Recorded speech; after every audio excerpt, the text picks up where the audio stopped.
Hello guys, welcome back to UGC plugin and coming back with another new topic and also important topic जो कि आपके exam में already आ चुका है that is forms of verb. Forms of verb वैसे तो कई तरीके से आती है लेकिन सब्जेक्टिव के एग्जाम में कैसे आई हुई हैं हम वो प्रैक्टिस करेंगे। तो यहाँ पे पैसेज के तरीके से आपको फॉर्म्स ऑफ वर्ब इन्होंने पूछी हुई हैं यानी ग्रामेटिक को उन्होंने पैसेज के थ्रू पूछा हुआ है ग्रामर का जो आपका पोर्शन है फॉर्म्स ऑफ वर्ब। इसके लिए आपके टेंसेस सबसे ज़्यादा स्ट्रांग होने चाहिए and if you have not gone through the tenses topic तो आप मेरी लास्ट टेंसेस की वीडियो देख सकते हैं जिसमें आपको टेबुलर फॉर्म में काफ़ी इन्फॉर्मेशन अच्छे से मिल जाएगी। आप उसको नोट कर सकते हैं और अच्छे से पढ़ के अपने आपका एक भी आंसर गलत नहीं होगा अगर आप उसके रूल्स को फॉलो कर लेंगे। Grammar is all about rules, है ना। सो यहाँ पे हम देख लेते हैं कि कैसा आपको पैसेज आया है और कैसे हमने उसे सॉल्व करना है, प्लस कुछ सैम्पल टॉपिक्स भी हम देखेंगे। So this was the topic, sorry passage जो आपके एग्जाम के अंदर आया था।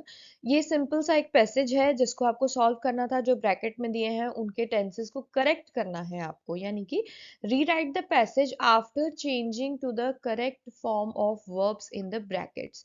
ठीक है ji. So sometimes fate is like a small sandstorm that keeps change directions.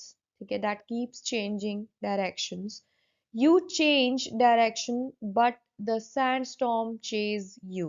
तो इसी तरीके से यहाँ पे सारे सिंपली वर्ड्स दिए हुए हैं बट आपने बताना है कि वो क्या चेजेस होगा, चेजिंग होगा, have chasing, has been chasing या क्या होगा, is chasing.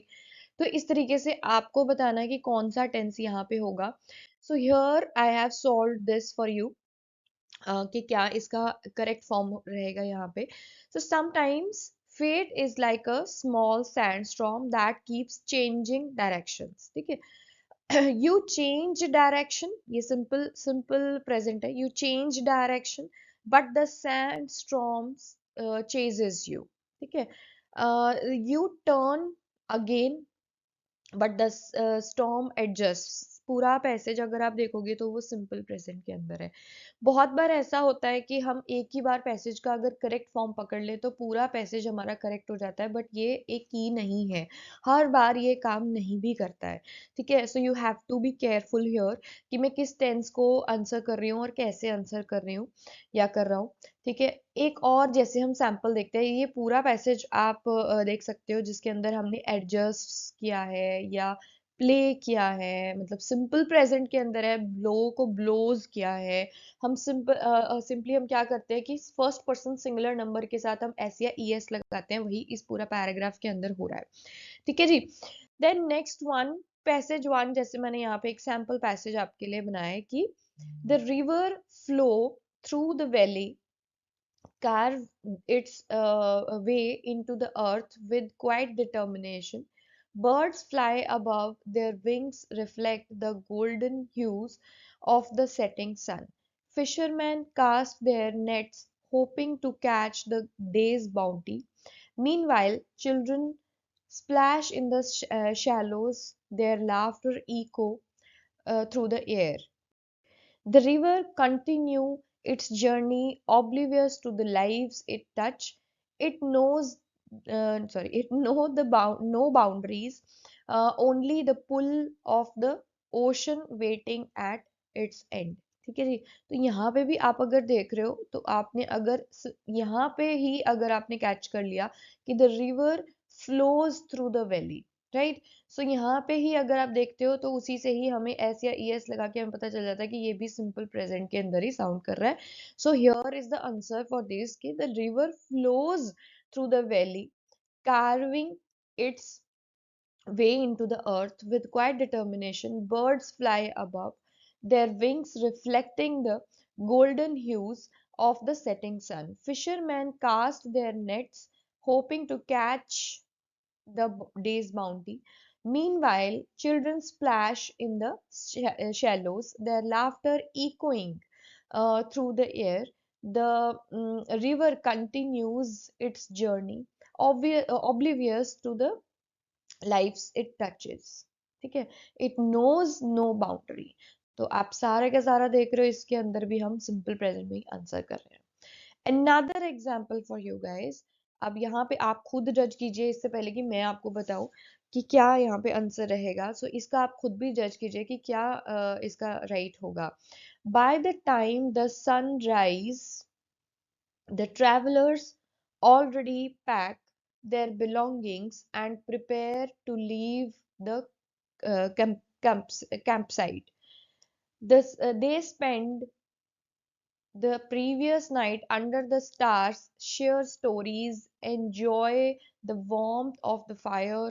As the guide lead them along the trail, they notice how the forest come to life with the sound of bird songs and the rustling of leaves. The journey seemed endless, but the group remained determined to reach their destination before sunset. तो अब आप खुद यहाँ पे थोड़ा सा time लगा के 2 मिनट्स लगा के आप जज कीजिए, वीडियो को पॉज करके देखिए कि क्या आंसर इसका करेक्ट आप कर पा रहे हो। यहाँ पे कौन सा टेंस है, सबसे पहले तो यही आपको डायग्नोज करना है कि यहाँ पे पास्ट की बात हो रही है, फ्यूचर की बात हो रही है, प्रेजेंट की बात हो रही है, किसकी बात हो रही है एग्जैक्टली, राइट। तो चलिए देखते हैं कैसे। See this is the tabular form. ठीक है, इससे आपको पता चलेगा कि किस तरीके से आपने कहाँ पे क्या आंसर करना है। तो ये टेंस है, ये आपका फॉर्मूला है। फॉर्मूला क्या है? ये फॉर्मेशन है, ठीक है, जिसको आप क्विकली लर्न कर सकते हो। एंड ये एग्जाम्पल्स हैं आपके लिए, ताकि किसको किस में कौन सी फॉर्म में चेंज करना है वो इजीली आपको पता चल रहा है। एंड एग्जाम्पल्स हैं सेंटेंस के। तो अगर सिंपल प्रेजेंट है तो क्या फॉर्मूला है, यानी कि हमें क्या करना है? बेस वर्ब यानी कि सिंपल वर्ब, चाहे वर्क है, जैसे वर्क एक वर्ब है ना। सो उसको क्या करना है? अगर तो हमारे थर्ड पर्सन सिंगुलर नंबर है हमारे पास, ठीक है, ही शी इट या कोई नाम, ठीक है, अगर इस तरीके से सेंटेंस है तो वहां पे एस या ई एस लग जाएगा, ठीक है, जैसे ही गोज टू स्कूल, इस तरीके से ही वर्क्स डेली, तो तब हो जाएगा वर्क्स यानी थर्ड पर्सन सिंगुलर नंबर के साथ। एंड अदरवाइज रहेगा वर्क, जैसे जैसे आप लगा लीजिए कि दे के साथ लगा लो, they work week, they work on weekends, ठीक है, तो वहां पे वर्क्स नहीं आएगा। तो इस तरीके से। एंड यहाँ पे आपके लिए अगेन एग्जांपल है, जैसे मैंने अभी दिया, he works every day, fine.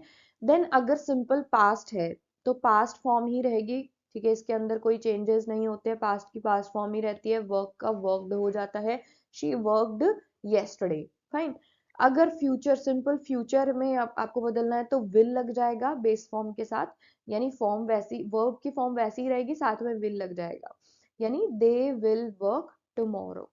अगर कॉन्टिन्यूअस है तो हम इज एम आर को चूज करेंगे, depends, he she it they, क्या आ रहा है हमारे पास, यू, उसके हिसाब से हम इज एम आर लगाएंगे, प्लस वर्ब की फॉर्म एंड आई एन जी, जो भी वर्ब की फॉर्म दी होगी, जैसे वर्क है तो वर्किंग हो जाएगा, आई के साथ एम लगता है तो आई एम वर्किंग नाउ, ठीक है, इज जो है वो ही शी इट और एनी काइंड ऑफ नेम के साथ लग जाएगा। एंड आर जो है वो यू आर या दे आर प्लूरल के साथ लग जाएगा, ठीक है। Then next, past continuous, past continuous में वॉज या वर्ड लग जाएगा, वर्ब के साथ आईएनजी लग जाएगा। देन यहाँ पे जैसे आएगा आपका was where working, was single के साथ सिंगुलर नंबर के साथ लगेगा और वेर प्लूरल नंबर के साथ लगेगा, which is very clear. We were working at that time, ठीक है, इस तरीके से हो जाएगा। देन फ्यूचर कॉन्टिन्यूस अगर आप चेंज करें तो विल बी लग जाएगा, वर्ब के साथ आईएनजी लग जाएगा, विल बी वर्किंग हो जाएगा, he will be working when you arrive, ठीक है। देन अगर परफेक्ट की हम बात करें, परफेक्ट में हैज हैव आ जाता है प्लस पास्ट पार्टिसिपल। अब ये इस तरीके से दिए हुए हैं कि अगर आपको कॉन्टिन्यूअस है तो सब में आईएनजी लगेगा, ठीक है, तीनों में ही आईएनजी लगेगा, मतलब वर्ब के साथ। और अगर आप हेल्पिंग वर्ब्स देख रहे हो सिर्फ वो चेंज हो रही हैं। परफेक्ट में भी अगर आप देखोगे कि परफेक्ट के अंदर तीनों ही टेंसेस में पास्ट पार्टिसिपल लगेगा, ठीक है, पास्ट पार्टिसिपल यहाँ भी है, यहाँ भी पास्ट पार्टिसिपल है, यहाँ भी पास्ट, यानी वर्ब की थर्ड फॉर्म। तो हैज हैव लगेगा एज अ हेल्पिंग वर्ब, यहाँ पे हैड लग जाएगा पास्ट में, एंड यहाँ पे विल हैव लग जाएगा अगर फ्यूचर रहेगा।